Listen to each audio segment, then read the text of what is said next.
71% of the Earth's surface is covered with water.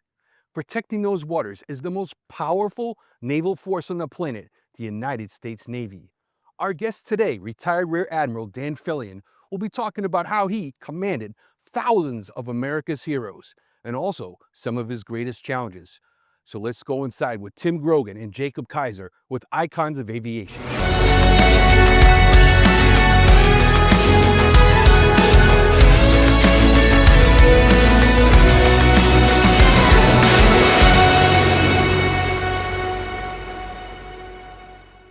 Welcome to Icons of Aviation. Tonight we have with us, I'm Tim Grogan, the host, and this is Jake Kyser, host. And we also have tonight, it's an honor actually, is Rear Admiral Daniel Fillion. Sir, I'm honored that you're here. Jake is as well. Thank you so much for coming down. Thanks for the opportunity. I really appreciate it. You came down to beautiful Sarasota, Florida, and it is hot. It's hot. But we're here in this great facility at Universal Flight Training. Yes, we are. We're going to have a little talk about some stuff. Okay. And if you could, for all of our viewers, just tell about what you did briefly as far as your position in the Navy, your commands, your rank, and then we'll have some questions for you, and we'll just have a free-for-all. Absolutely. Well, I'm the son of a Navy Chief Petty Officer. My dad was a career Navy man. My mom was a Navy spouse. I served for 36 years. I am married to a Navy veteran. My wife is a Navy nurse. She retired after 20 years as a commander, and we started a family. I've got a 19-year-old daughter named Lauren. Everybody's got a call sign because we're a naval aviation family. So my wife, the nurse, my daughter, Noodle, her story I'll tell you later, and my son, Daniel Fillion Jr., is 11 and call sign Bam Bam. We usually use DJ. I served for 36 years in the United States Navy as a helicopter pilot. I was privileged to serve in H-3 helicopters. My first squadron was in Rosie Roads, Puerto Rico. From there, I transitioned to the H-60, the Navy's version of an Army Blackhawk, the H-60 Bravo, a submarine hunter, carries a torpedo, shoots missiles that take out surface targets or anything else. And as we've seen in recent days and recent events, that helicopter can take out a drone with a pretty sophisticated machine gun by a young man or woman in the back we call rescue swimmers, who are more than capable about hitting what they aim at, and are the bravest people on the earth because they go into the water at night in the middle of the ocean, and there's things in there that will eat people to save a downed aviator, and they do it on a regular basis when called upon. From there, I was picked. I think I was lucky, but I got to go be a Joint Staff intern as a lieutenant in the Pentagon under General Colin Powell's reign, as the chairman of the Joint Chiefs of Staff. As a lieutenant in the Pentagon, you don't get asked a lot of questions. You make a lot of slides and you make a lot of coffee, but you get to watch adults make the most important decisions in the world, respect our military capability. From there, I was equally blessed. I served at the White House for 2 years. I was interviewed and chosen to be a watch officer, and nothing classified here, Tim or Jake. In the east wing of the basement, there's something called the PEOC, P-E-O-C, the President's Emergency Operations Center. That operations center is tasked and responsible for knowing where the president is at 24/7, with the exception of when the president's in the residence. And anytime the president travels, you can imagine this is 1993 to 95. So the spectrum of bad things didn't include terrorism. Somebody popping a tire and it sounded like a gun, all the way to a nuclear event. And now that spectrum is larger. And there was a plan to protect the president against whatever the highest threat looked like as he traveled around the world. We managed those plans, executed those plans if called upon, and managed the assets that did that. From there, I went back to the fleet again to fly H-60s. I transitioned to those now, and I flew H-60 helicopters in HSL-46. From there, it was back to the Pentagon again, working in Naval Aviation Resource Sponsor. I learned about financial management. Came back into the fleet for my department head tour, they call it, where you're an OIC, take out a helicopter and a detachment of maintainers and pilots on the back of a small combatant.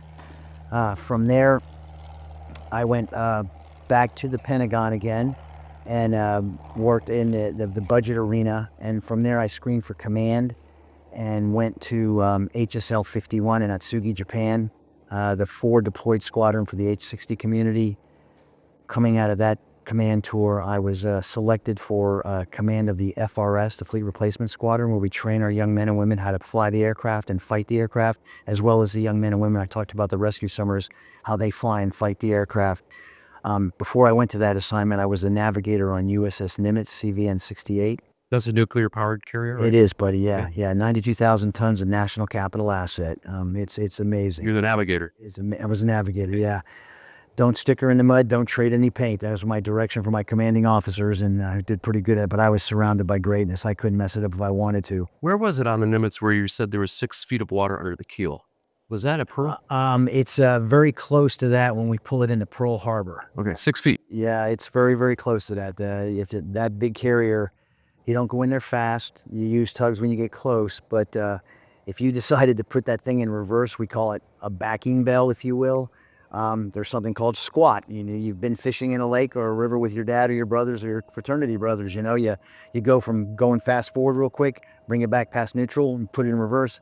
The boat squats. Well, the big ship like that squats, and had that monstrous warship squatted, she probably would have touched down, and there had been the end of my Navy career, my captain's career, and it had been the newest restaurant in Pearl Harbor, and that would not have been good for anybody. From Nimitz, I went to that squadron. I told you, the training squadron.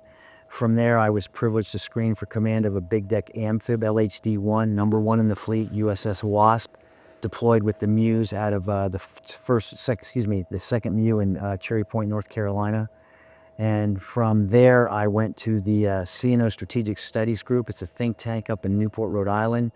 They bring about a dozen of us senior fellows, mostly post-major command 06s, and get assigned a project. For the group I was with was phenomenally, and I was probably there for comedic relief because there were some really smart men and women up there doing that kind of stuff. But we worked on electromagnetic spectrum, how we fight in that, electromagnetic railgun, and lasers. And all three to this day, that was ESG to SSG-29, all three of those programs are funded programs inside of the Department of Defense now. Now, does the Navy fund that think tank, or is that's a federal government? The Navy fund that think tank. It unfortunately doesn't exist anymore, but it was a tremendous opportunity. Learned a tremendous amount. From there, I was reassigned to the Pentagon as executive assistant for the Assistant Secretary of the Navy for go figure, Assistant Secretary of the Navy for Financial Management and Comptroller, the budget world again. But I worked for the Honorable Gladys Commons during the Obama administration. Phenomenal lady, phenomenal leader, and cared immensely about sailors and Marines. I did that for 30 months, and it was at that time I was selected for flag. You go to Admiral Ground School, if you will, capstone is called. And then my first job as a flag officer was the Director of Plans, Policy, and Strategy, the J5, at the Combatant Command, Southern Command in Miami, Florida, Doral, Florida, excuse me. And I had the privilege of meeting and working for General John Kelly, United States Marine Corps, an absolute American treasure. Likes me because of my wife and kids. He would tell me that routinely, and he's an honest man, and it used to piss me off, but I accept it because it's to say that the guy, if he likes your wife and kids better than you, I'm okay with that. What was General Kelly back then? What was his? General Kelly was a commander. He was the combatant commander of United States Southern Command, a 4-star Marine general. Okay. From there, I was selected to command Expeditionary Strike Group 3. Frustrates some people, but it's not bragging when it's fact. It's the largest strike group in the United States Navy. 25 subordinate commands, 14 ships, and 14,000 sailors and Marines. American treasures. And Dano commanded that. Dano commanded that. I did. That's pretty impressive, I got to tell you. I was blessed beyond belief, and but I was surrounded by sailors and Marines and Department of Navy civilians who were dedicated to serving their country and made it. And it was never easy, but they were there 24/7. I couldn't have screwed it up if I wanted to. I could not have done it. I was How do you surrounded. get a job like that, Dano? Do you how does that? I can't imagine you walk into the Navy one day and you say, "I'm going to be over all these people." I mean, is it luck? Is it education? Is it a combination of both? I would offer to you that, Jake, no, it's based on your past performance. And then at that level, the senior leaders look, okay, he did well at this level. Do we think he or she can perform at this next level? Up till that point, the largest command I'd ever commanded, privileged command because there's somebody's son's and daughter. We talked about that a little earlier, Tim. I mean, that's somebody's son or daughter that you're responsible for. And most of them have a family and kids. And they're looking to you to make sure that they're going to go in harm's way, but it's your job to make sure they're ready. Right. And you can't take that lightly. A big responsibility. And it's based on that performance, how you done previously, and okay, we know you can do that. Do we think you can do this? And the senior admirals in the Navy get together and talk about it and vote, and you get the nod and you go do it. And it doesn't always work out. I mean, you pick up the paper, it does not always work out, but That's just an immense responsibility. I can't fathom it. And we talked earlier, you had a big command. I did. But now I said I had 25 subordinate commands. Every one of those commands had an outstanding, I was blessed. Right. Outstanding commanding officer, an executive officer, a command master chief, the senior enlisted leader. There were Marines in those commands. There were CBs, there were LCACs, ACUs, medical teams, surgical teams, and they all had really good leaders. And I don't just say that because if some of them weren't, they wouldn't have finished their tour with me. You're preparing for combat. You're preparing a combat-ready force. And is that constant? Is that the constant theme throughout? It was for my command Okay. tour, absolutely. Combat-ready force. Different ship. A ship comes back from cruise. The crew gets a little stand-down time. Then we put the ship into an avail, do maintenance, fix things that are broken, put new technology on it, train sailors and Marines up to do the next deployment. But it's a constant cycle, and they're constantly ready. It's amazing. And I'll tell you, the unsung heroes of the military, regardless of service, and the DOD civilians too, they play in that. They don't deploy with us, but oftentimes when the command was going well past 6 p.m. or 7 p.m. or 8 p.m. at night, if there were civilian men and women that we needed to be there, they were there. They were there, no questions asked. And the families support these all the time. The Navy spouse and the Navy dependents. I affectionately Navy Marine Corps brats. Somebody once challenged me in a public speaking event in San Francisco. This isn't a political podcast. We're not going to go there. But this lady stood up and said, I can't believe you referred to my two children as Navy brats. I was a Navy brat. And I looked at her and said, it stands for born ready, always transfer. What did you think it meant? And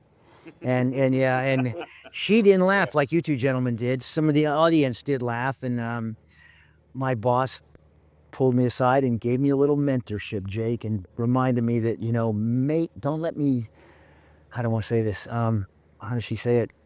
To your point, you said, how do you get that job? She said something along the lines of, don't make me regret picking you for this job, so strike one maybe, but it was, You mentioned your father was a chief petty officer. He was, buddy. I'm very proud of that. That's what was your path in joining the Navy?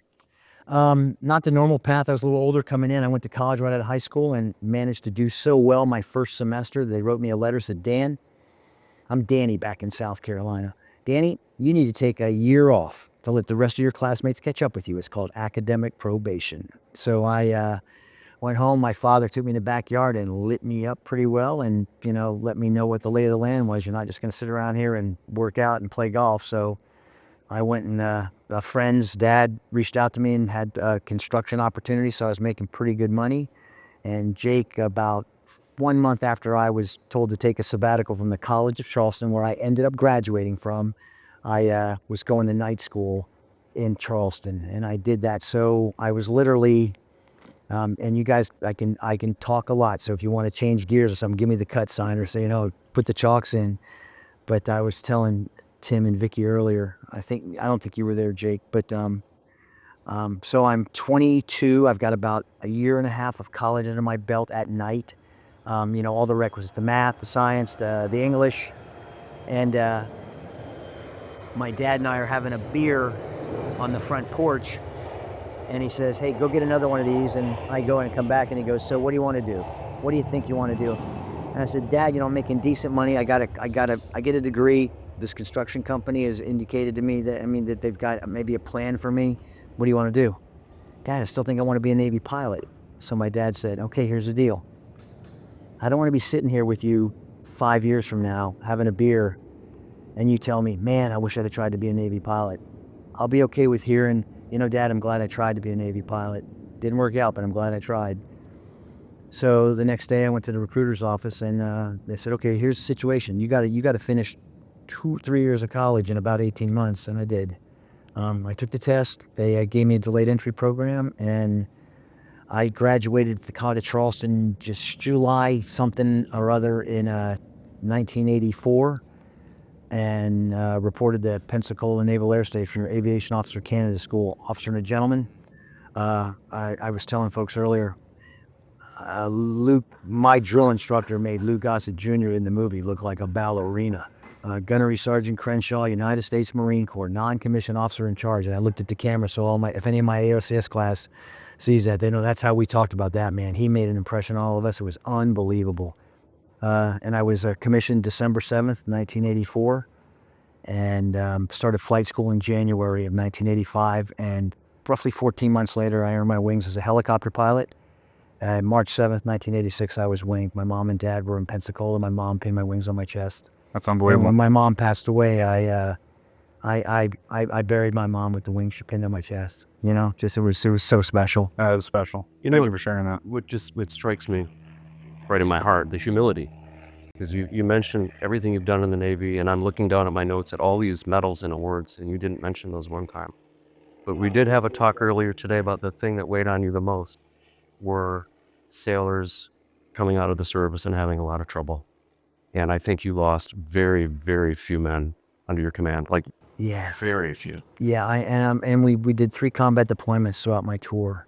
You know, strike group, the ship, and the squadron. Well, the detachment on the squadron. And I struggle with it because every Marine that I call a brother or sister has got double-digit stories about that. So I don't know how to say it. I was fortunate that I lost 3 sailors in my 36 years of command. That's you know, as God deals out tough situations, I got a pretty good hand. I really did. But I was telling Tim that the first young man I lost was to suicide, and that just weighed on me so heavily because we were taking care of this young man, and he'd gotten a clean bill of health from medical, and the medical folks are extraordinarily competent and good. The doc said he was good, and yet he took his own life afterwards, and it was tough. And Daniel, it's obvious that is weighing on you more than just 5 pages of accomplishments. yeah, I have thought long and hard, you know, should I have challenged? I was gone when he got a clean bill of health. I was off doing some training, and you know, my XO called me and my air boss called me and said the docs gave him a clean bill of health. I go, okay, we still watching him? Yeah, boss, we're gonna watch him, and we did, and he had some external pressures that we weren't aware from his personal situation. Nothing. His support structure wasn't. His support structure was us. We were his Navy family, his Marine Corps family, and he was thriving in that. But there was a situation that was going to have to, a medical situation that was going to have to cause him to leave the Navy, and he just couldn't fathom life without that. So when we went home and buried him with his family, given his mom the flag, his dad said, you know, it's tragic because he was so young, he didn't get a chance to really make his mark in the military, and obviously by respect for the family, I'm not going to name names, but I just said, Mr. American Father, your boy was 21 years old, but he worked on the roof of an aircraft carrier. He made a difference. Trust me, he made a difference. In 21 years of life, that steely-eyed warrior made a difference. The father patted me on the arm. Actually, he squeezed me so hard it hurt, and I didn't flinch. And he got up to keep his composure. And the mom looked at me. I had already given her the flag, and put her hand on my cheek and said, Captain Fillion, never forget that steely-eyed warrior was my baby boy. Man, I tell you, gentlemen. And I shared that with some of my friends who are commanding officers, and they all have a similar story, but I never, ever forgot that. It's compelling listening to it. It's You know, I was the guy privileged to say, okay, today we're going to practice doing this. and there's some risk in this, you know. And my mom worked a part-time job, so my enlisted dad could send me to Catholic school because I needed it. I swear like a sailor, but pray like a believer. I never, ever sent kids in harm's way without saying a prayer. Dear God, this decision I'm making, if this is wrong, just hit me upside the head now. And I did it. Now, We talked a little bit about something I experienced in a much lesser degree than what you just talked about. It was a gentleman I got the privilege to fly for when I was flying for the airline, Cletus LeBeau. He was on the USS Indianapolis during World War II. They were delivering the bomb. Nobody knew where that ship was going. It's classified, obviously. Ship was torpedoed. It went in the water. 1,000 men went in the water. He was one of the few who came out. And he was among the sharks, literally sharks in the water that killed 900 men. Yeah. And the mission, of course, was to take the bomb. And the question I wanted to ask you was, we know what the bomb did. It ended World War II. What bombs? And there was so much criticism in the United States of America about using that. And this is not a political discussion. It's more of United States Armed Forces wasn't doing evil by delivering that bomb. It saved, I think, Truman thought 1 million men, and Truman was a very smart man, a president. Do you think that criticism of the U.S. for dropping that does it have any merit at all? Tim, yes, but it does have merit to somebody who just hears what you said or just skim the surface on this. You know, the average American, no fault of anybody's own, my 19-year-old daughter doesn't realize how many lives that bomb saved on both sides of the fighting field, both sides of the, you know, Japanese and the American forces, the Allied forces. No country on the planet knows more about the devastation of doing that than us. That's not a disrespectful comment about our great ally, the Japanese. The Japanese understand what that decision looks like. Nobody else on the planet does more than them. When I was at STRATCOM, the commander was General Hyten, an amazing man. And his entire career had been groomed to be the commander of the United States Strategic Command. One day he was talking with me, and I asked a question, and I was the ops, I was the J3. And he rarely did he call me by my first name, but he called me by Stano.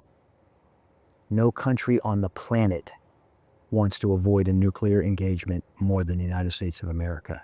Nobody. I never forgot that. This has come from a man who knows the strategic venue like nobody's business. And as I shared with you earlier, Tim,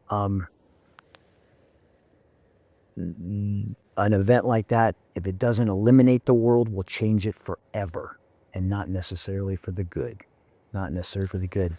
That was the most sobering job I've ever had in my Navy career, working at STRATCOM. And the men and women there, it's a joint command. There's all services, active duty reservists, and it is,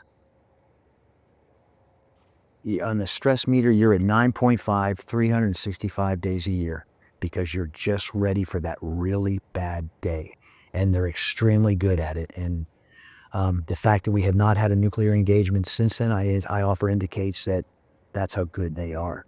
You know, and you can't forget about, everybody knows the land-based stuff, but the men and women in the silent service of the United States Navy, that's the tip of the spear for the strategic triad. It really is. My opinion. Going back to what you said a couple minutes ago about that young man that took his life. Yes, sir. Would you say that that was probably one of the hardest things you experienced in the Navy?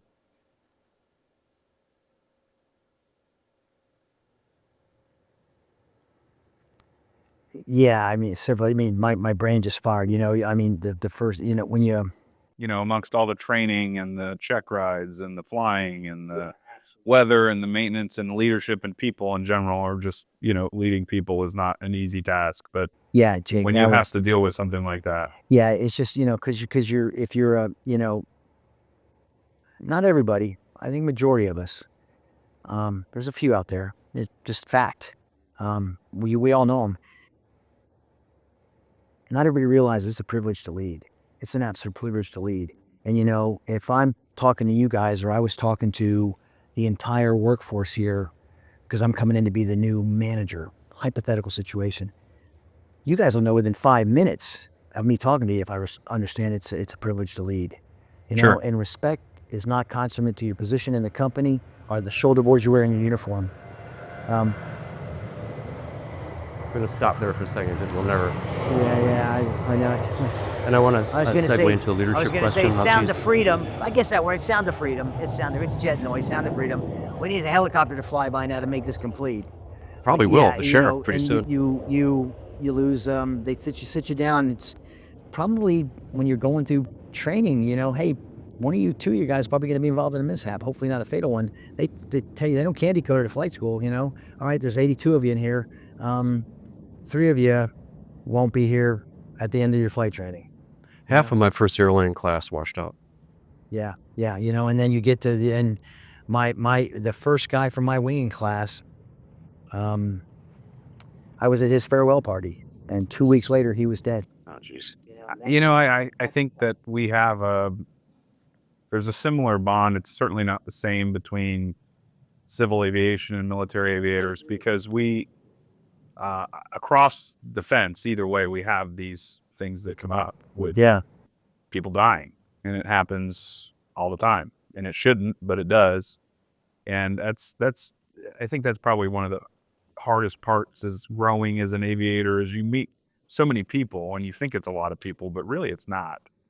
We're very small in population, I think. General aviation, general aviation, sure. it's a very small group of people, and I always say you're connected by threes. I got you. You know, and you find somebody passed away from a crash or a training accident. It's very difficult. Yeah, it's a passion, as you both know. It's a love, and you accept the risk. And I offer, you know, how do you accept the risk? Because you know you're well trained. You know you're well trained, and if you know you're taking the piper up and it goes in a spin, you know how to recover. Right. And you train to it, and it's, you know, for us, it's, you know, flying to the back of the boat in daytime is so much fun. You can't believe they're paying you to do it. Landing on the back of the boat at night, you're like, they do not pay me enough to do this. This is, I should have gone to law school. Or, No. You don't want to go to law school. Trust you know me. your audience. That is Roger a career that. that you do not want. Roger that. Yeah. All but respect, you're sir. right. It is. There is a certain amount of risk involved in it. You know, there really is, and that's, quite frankly, we sort of like it.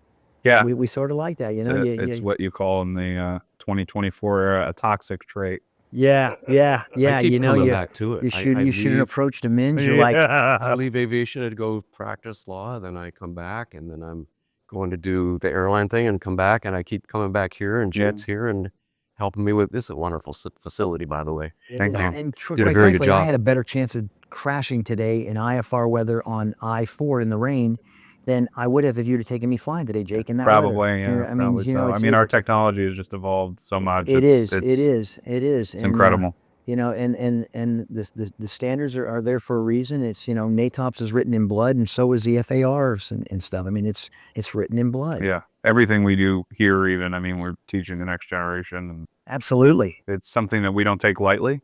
You know, it's very different from the military environment, but it's something that you just can't take for granted. No, absolutely not. Absolutely not. And that's one of the things we were talking about earlier was become an airline pilot, you have to have 1,500 hours. Unless you're a military pilot, I believe it's half of that. Yeah, 750 for a good reason. at ATP. Yeah, The training in the military is just, in my opinion, stellar.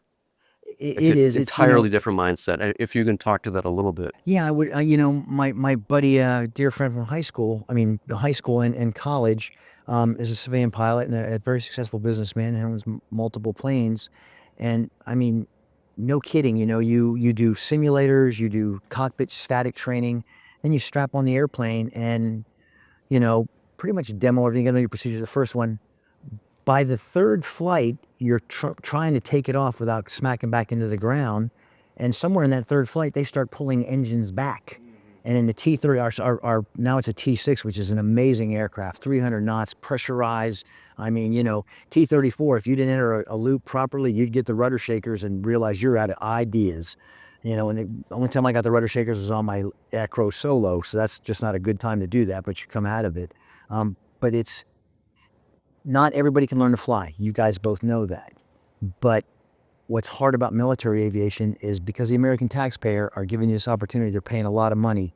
You don't get a whole lot of do-overs. You know what I'm saying? You do not get a whole lot of time to do, Jake, I'm just not feeling good today. I didn't really study, so can we go back? Sure, Dan, it's still going to cost you, $300 for my time in the airplane. Yeah, I know, I understand. That doesn't happen in the military. It's kind of a fire hose, but it's a proven system. It works, and the young men and women are so motivated and dedicated down there. I mean, it's the only time in your military career where all you're going to do, all you get paid to stay out of trouble, stay in shape, and learn how to fly. Because the minute you get to the fleet, you get something called that terrible thing called the ground job. And you're expected to be equally as good at that. And that ground job involves those American treasures, somebody's son or daughter, somebody's baby girl or baby boy, that now you're the officer in charge of taking care of them, motivating them, leading them, and training them, and helping them advance on their careers. And quite frankly, right out of flight school as an ensign or a JG, you got a Navy chief or a senior chief or a master chief that's doing that. You're learning from him. Sure. You're learning from him.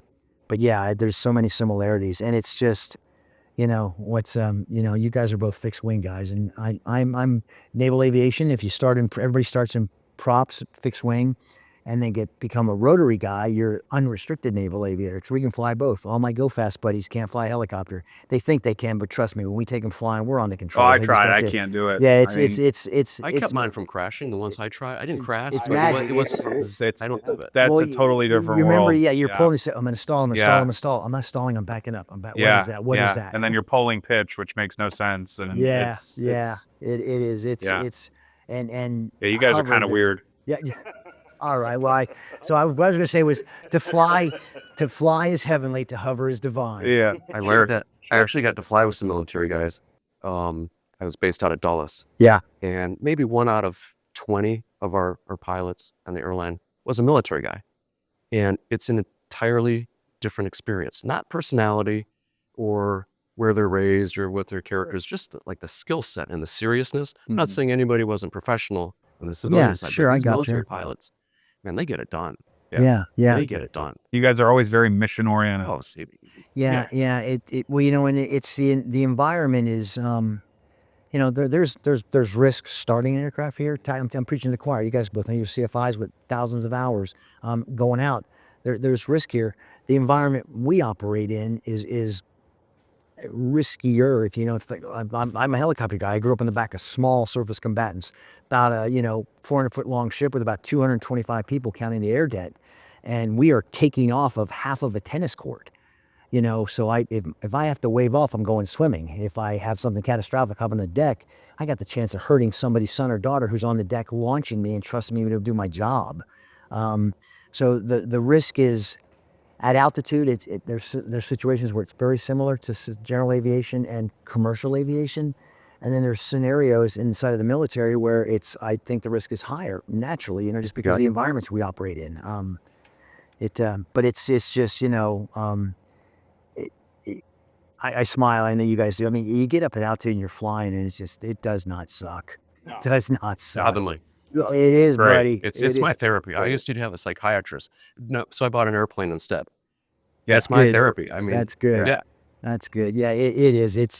I would encourage anybody out there that watches this, if you think you want it, go try it, man. Go try it. I mean, you guys, especially being fixed wing guys, number of times we took off in the Arabian Gulf, at 0 dark 30 at night, or real early in the morning with the sun just coming up and the layer was at 300 feet. You take off, you climb into the goo, and you pop out about 8,000 feet, and you're the only 4 guys on the ship that are looking at the sun coming up. That's You know what right. I'm saying? Or the moon for you guys. Right. And Exactly. now, granted, you both have some being gentlemen. So what happens if you weren't out of the goo at 10,000 feet, Dan? Well, you spent the rest of the 2.5 hours in the goo. What's a typical helicopter mission on the H-60 off a ship? Great question. So it's got a very sophisticated radar. It's got an exquisite ESM platform. So you can operate in all those domains. Let your imagination run wild. It can, if need be, go out and locate, track, persecute, and engage a submarine We've not done that, but I'm from a betting man. It's probably going to happen in your lifetime for sure. And Hellfire missile can ruin somebody's day. 4 Houthi ships, little ships, are now new fishing or diving race in the Red Sea. So anti-submarine, anti-ship, electromagnetic spectrum exploitation. I'll leave it at that. And the radar is pretty sophisticated, and it's very, very capable of finding really big stuff. Obviously, you don't have to be close. ISAR radar is a technique that they capability has, unclassified, but it can, because of what's coming, frequency going out, frequency coming back, can paint you an outline of what the ship you're or whatever you're pinging back. And there's that rescue swimmer guy or gal in the back of that thing that's willing to jump out and save somebody like us. If me and you crash a Cessna, or it's a brother or sister in an F-16 or an F-18, and if need be, they are qualified on something called an M60 gal back there, a machine gun. And I'm telling you what, if they point it at you, they're going to hit you. Now, is that the rescue swimmer? Is that standard to all those H-60s? Do they come equipped with that? Yeah, the rescue swimmers. So they're AWRs, Air Crewman Romeo version helicopter, Air Crewman Sierra, are kids in the back of I say kids because I'm older than everybody and I love them all. Our guys and gals are the ones prosecuting that submarine. You know, we put a buoy in here, we design a pattern, they get it and they prosecute it. They're the ones that can read all the grams, possible sub, this bearing, this range, let's go here, kind of stuff. So these folks are dual trained. They're They are. rescue swimmers, rescue they are and air crewmen. sub hunters, they are sub killers, they're I mean, they are the real deal. They are the real deal. You cannot, I've said it routinely, me and a co-pilot like you, we could fly that aircraft by ourselves. We couldn't do 2/3 of the missions it's capable of without the guy or gal in the back. it's unbelievable. Yeah, the reason we can fly and fight that aircraft is because of the air crewmen, and that's stone cold fact. You know what really makes me happy to hear that is a lot of people don't give credit where I'm going to give credit. When I was an airline pilot, we can't do our job up there if those flight attendants aren't doing their job back there. Yeah, 100%. It's an entirely different world. Sound of freedom right there. That's a helicopter. Well, we you ordered guys that. wouldn't recognize We ordered That's that a for you. helicopter. But no one gives these flight attendants the credit that they deserve for dealing with those lunatics behind the pilots. And sometimes they're lunatics. And in your line of work, those guys behind you in that helicopter are doing some really Yeah, I serious, tell you, serious stuff. my bad night behind the boat story, we had recovered from it, and we're working real hard to get back into balanced flight, if you will. And I heard from my senior air crewman in the back, retired Master Chief Goings. I was the maintenance officer in the detachment. Attitude gyro, Mo, attitude gyro. My scan was all over the place. We'd had a control issue, pilot induced in the cockpit, if you will. Let your imagination run wild. And I had the controls now and was working hard to get my collective stuff back together. And that voice from the back, attitude gyro, Mo, attitude gyro. Got in the attitude gyro and, okay, trying to get my big boy voice back before I talk. And then, yeah, I think the comment was, if you don't decrease collective power, we're going to be in outer space pretty soon. So, yeah, okay, Roger. I've got my stuff together now, and we went back and got together, and dead silence because we came over the deck and had an issue, and then my young co-pilot, who is superb, just wouldn't relinquish the controls because he was having a hard night too, and he was bigger than me. When he did let go, now my control input went from this to this, and a big gray object was right there, pretty close. So it was. And this was at night? Yeah, yeah. So you guys were flying under NVG at that point? Or? I'm not at that point, no. We were not. Yeah, this was 90. This was the second Gulf. That was 96. We weren't in goggles yet. And once we got goggles, I was a commanding officer in Japan the first time I flew on goggles to the back of the boat. Had a superb instructor. He had a ton of hours, and he was great instructor. And I'm going to the boat, and I wave off twice. And on the third time, he's like, I was commanding officer of the squadron, skipper, not his executive officer, excuse me. XO, is there a problem? Yeah, I'm seeing stuff I've never, ever seen before. I mean, the goggles are unbelievable. So now the United States military, every force, Army, Air Force, Marine, It doesn't matter what you're doing, except maybe for our brothers and sisters in submarines. It's all goggles. We own the night. We absolutely own the night. You do not want to fight us at night, and that's where we're going to fight you. I'm a little biased. I got to ask you a question that's been eating away at me. Yes, sir. Noodle and Bam Bam. Where does that come from? Because you gave me a moniker or call sign earlier today that we won't mention, but Chocolate milk. there it is. Okay. There's a story. I'm not going to tell you mine. Thank you. All right. So Lauren was my dear friend and great guy. My XO in 51. His youngest daughter's call sign was Noodle, and Noodle and Twist. His oldest daughter was Noodle, and Lauren was just the first time I held her. I don't know. She was all swaddled up, but I kind of just over controlled it a little bit, and I think a nurse or somebody said like, okay, don't twist her like a noodle, and boom, done. And Daniel, in the United States Navy, we have this survival training we ask our spouses and children to do once every 2 or 3 years when you move. So we were in San Diego, had beautiful quarters, had just moved into them on a Monday. Boxes got there and everything. And on Tuesday, of course, I've got to go to ESG3 to turn over with the Admiral that I'm relieving. And Bronwyn's retired now with 2 kids, and I'm going to learn how to take command of the strike group. And she's got to handle it all. So before you leave for work, can you help me find the box of toys? So sure, we do that. And so my little guy is probably, I'll get this wrong, my wife will be on me forever, but I think like 3, and my daughter's 7 maybe. So they find the bag of toys, and he could hit a little baseball pretty early in life. So little Lauren's out in the backyard. Noodle is pitching soft wiffle balls to her little brother, and there's giggling and laughing, and mom's working her butt off. And of course, I'm at the command with my buddy. I'm turning over with a friend, cup of coffee. I don't do donuts, but they're there. We're talking about sports. We haven't even started turnover yet. And the story goes that there was giggling and a funny sound, giggling and like a, and we had these beautiful ornate lights in the backyard of our quarters. The ones with like a little pagoda, the stick, and they're gorgeous. And there's like 13 of them. We had a beautiful backyard. We had avocado tree. We're in Coronado. I'm like, dear God, please don't let them check my SAT scores and my grades in college, because they're going to realize they made a mistake. So Bronwyn calls the squadron, the strike group, and the chief comes in and goes, hey, sir, it's your wife. It's not an emergency, but can you take a phone call? I'm like, my buddy Frank. Yeah, absolutely, Dano. Hey, honey, what's up? Hey, listen, can you call housing? I'm kind of busy, and I know you are too, but can you call housing for me? The lights in the backyard, some of them don't work. And I'm like, oh, thank you, God. Honey, I'm ace of the base. I pre-flighted all the lights in the garden, everything works. Yeah, well, Lauren left Danny out there with his wiffle bat, and he realized he could walk up to those things and hit that hat and knock it off, hence the giggle. So he had taken out of commission about 4 or 5 of the lights before Brahma went out and explored what the noise was. So hence Bam Bam, because he crushed these lights like little Bam Bam. That's funny. Flintstone cartoons. Your guys are too young to remember that cartoon. Which one? Which cartoon was it?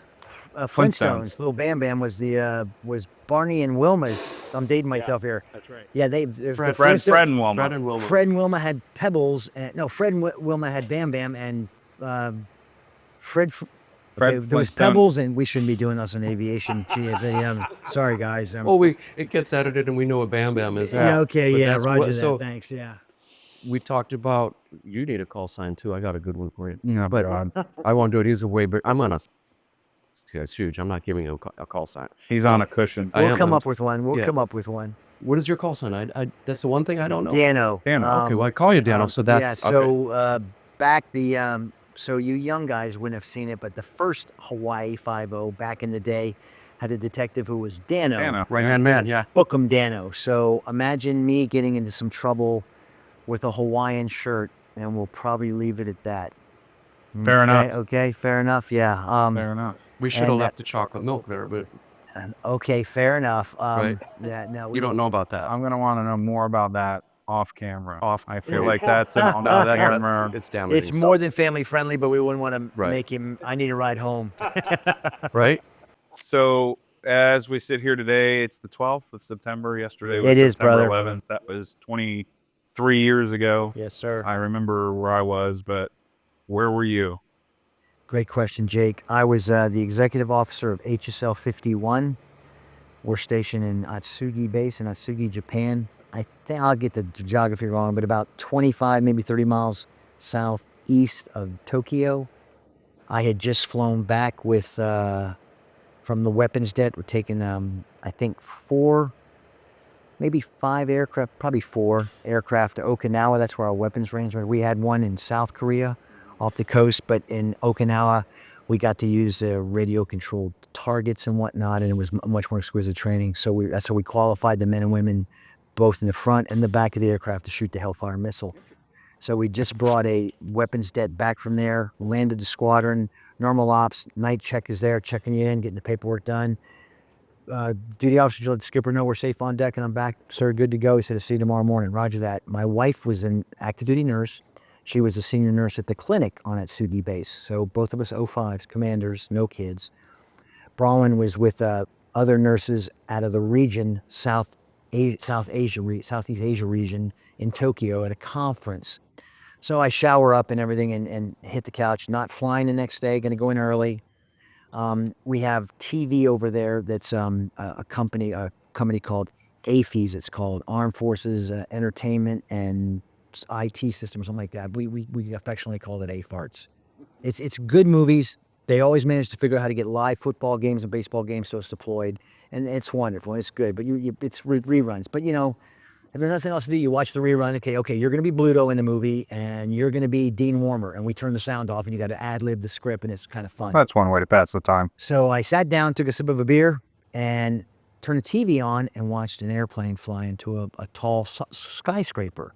The phone rings. Hello, Dano, it's Matt. Matt McCluskey, my commanding officer. Great guy. He goes, what are you doing? I'm like, hey, just got back. The det was, no, I don't care. What are you doing? I go, I just turned on AFARTS and I've never seen this movie. He goes, what'd you see? An airplane hit the a skyscraper. He goes, Dano, that's New York City. Get your butt to the squadron now. Click. We deployed, the numbers aren't right, but if I remember correctly, we had 15 aircraft at that time and 13 of them were shooters, Hellfire shooters. We deployed 12 of those Hellfire shooters onto the Kitty Hawk and they got underway within 48 hours. X amount of hours later, you can do the geometry. That Air Wing 5 with the HSL 51 helicopters embarked were flying missions, obviously through Pakistan airspace with permission and engaging in Afghanistan. Back quick. Yes, sir. Wow. Yes, sir. It was amazing. It was I a think tyrant. somebody told me once he was a great commander-in-chief during those times. Yeah, 100%. Yeah. 100%. So that fast you guys were engaging. Yeah, So this was not the, I was in kindergarten when this so happened. 48 hours to get him to the ship Right. and then X amount of hours. But still, I mean, It was inside of it wasn't the greater war effort took time. yeah if I the remember Navy Marine correctly. Corps was there pretty doggone quick. I mean, and that's no slam against our brother and sister services, but No, but that's what we do. We deploy. We bring our but airport there. Yeah, but the politicking of it and the reluctance to go into a full-scale war with the Afghans and the Iraqis. Yeah, we knew it was Taliban, and You the know. commander-in-chief made a decision. We know where they're at in those mountains over there, and we're coming to a zip code near you. Please don't interfere with any of my guys or gals. And countries, cooler heads prevailed, and we started then. I know how it unfolded. Yeah, so that's where I was at. It's unique that you talk about that because USS Somerset was in the strike group, and it's commemoration of the Pennsylvania folks crash, and we had her getting ready for her maiden deployment and invited the surviving families, the families that lost loved ones, because their names are on the bulkhead. And when you walk in there, you go up a ramp, and the first name you see is Jessica and her unborn child, close parentheses. Wow. And I met the father of that unborn child and the widow of Jessica on the bridge, and we were talking, and he said, I really wish my family could see what the ship is going to be capable of doing. And I said, sir, this warship will carry your unborn child and your wife's legacy forever. I guarantee forever. And he looked at me and he said, Admiral, I prefer to call it a peace ship. You know what, sir? I'll refer to her as a peace ship from this moment on. And I did. And I did. That's And a beautiful story. Yeah. I got goosebumps. I mean, That's really. I mean, this is. you talk about a guy who I didn't mean to interrupt you, Jake, but he was like, I went and told my wife, his dad was a chaplain, a Navy chaplain. I'm like, do you think he's forgiven them? Because that's what it sounded like to me. You know, I mean, I'm not trying to make this a sullen event, guys. I really appreciate this. Has been fun. No, but it's awesome, and I think that, you know, as a country, we've kind of watered this whole 9/11 thing down over the years, and I'll tell you, brother, yesterday at a grocery store in Jacksonville Beach, Florida, the manager got on the the loudspeaker at about 8:15 or 8:30. I think that coordinates with one of the timings and just asked everybody to please stand still for 60 seconds for a moment of silence and commemoration, remembrance of those who've lost their lives, not only via the airplane disasters, but was brave men and women, firefighters, first responders, EMT, the police that went in their building and did this.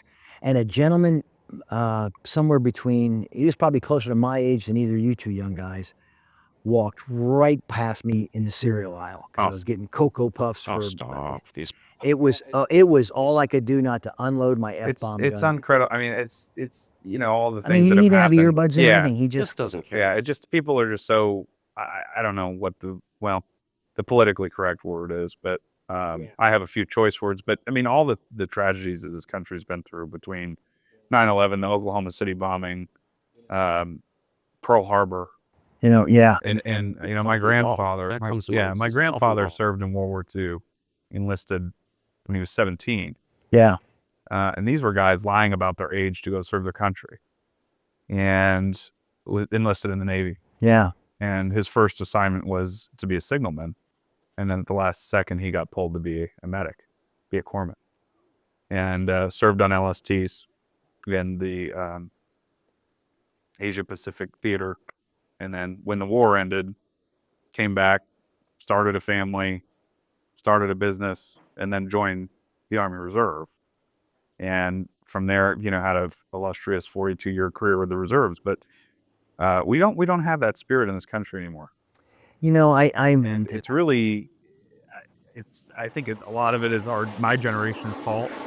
But everything is so politicized. It doesn't need to be.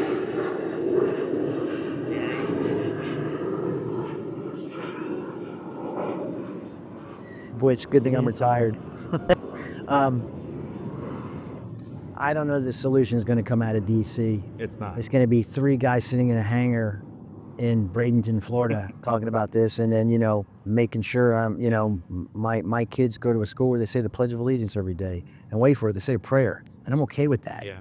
You know, and there's some people that aren't. That's fine. I respect that, but I truly I'm not, you know, I'm not an ostrich sticking my head in the sand, but every day I would offer that without even really looking, I meet a young man like you or a young woman who's got the fire in their eye, you know, that understands what we got is really, really good here. It's special. I'm the number of countries I've been to where people are, well, you know, there's we're not going to talk about the southern border. I'm going to say that, you know, for the hundreds of pieces of crap coming across the border that intend to do us harm, there's 1 or 2 or 3 or 4 or dozens or hundreds or perhaps thousands that want to come here because this is the best Absolutely. country on the planet. Absolutely, you know, you're and right. And I think the majority of them do come here for a better life. There's no I doubt do. about it. Yeah, I do. But the problem is, you know, not to get political, but Maybe start coming vetting some from of them. China, and they're coming from the Middle East, and they're coming from adversarial nations that do not like the United States and do not like what we stand for. Yeah. And The countries out there that don't like us don't want to come to this country to be our friend. You know, they don't want us to come help us enjoy a nice life. one thing the country stands for, it goes back to your question, 9/11. There was a plaque that I saw somewhere. It was of a fireman's helmet and a bullhorn. Say what you want about 43, but when he said that through the bullhorn, Yeah. he meant the military. Yeah. I They're can hear coming to get you, you. and the rest of the world's going to hear from you pretty soon. And the Remember U.S. that? military was heard from. That's what he meant. It did Yeah. happen. you know, a lot of people have misconstrued that over the years. Mostly Democrats, and I'll just come out and say that now because that's the God honest truth. But that is what he meant. Yeah, 100%. And you guys did. 100%. That's why I sleep good. He sleeps good. We all sleep good because of guys like you. Seriously. You know, and you don't want that kind of event again. But man, did that generation step up. Kids your age, I mean, young men your age, you know, and people stood up. People came back out of nowhere. I mean, you know, And And there was no politics. no. it was one nation. We There were was one no. 100%. There was no you know, politics. There was no. You know, I mean, I mean, they came here and killed our countrymen. They killed men and women who were foreign nationals, expats working in Twin Towers in New York City, and they killed our children. Mhm. You know, you can kill me. My buddies will get pissed off. Do not come here and kill our kids. No. We're No, gonna. that was one and we made time- them pay a price. And it doesn't happen often anymore, sadly. That was one time when I think almost everyone in America Oh yeah. was like, No, war. I think you're right, Tim. Yeah. I think I that would was offer nothing this. to this First, game. I appreciate you doing this and bringing it to people's attention about all the various individuals that love aviation and do different things. And to anybody that watches it, I would say that, you know, if there's any kind of desire in your heart to serve your country, you don't have to do it via the military. You can be a firefighter, you can be a federal marshal, you can be an ICE agent, you can be a school teacher like the gentleman went earlier. There's things you can do for your community to give back. And don't we need people. we do, and don't think that we don't know how to lose. We've had our nose bloodied, we've had a black eye, but we're not going to lose. We just can't.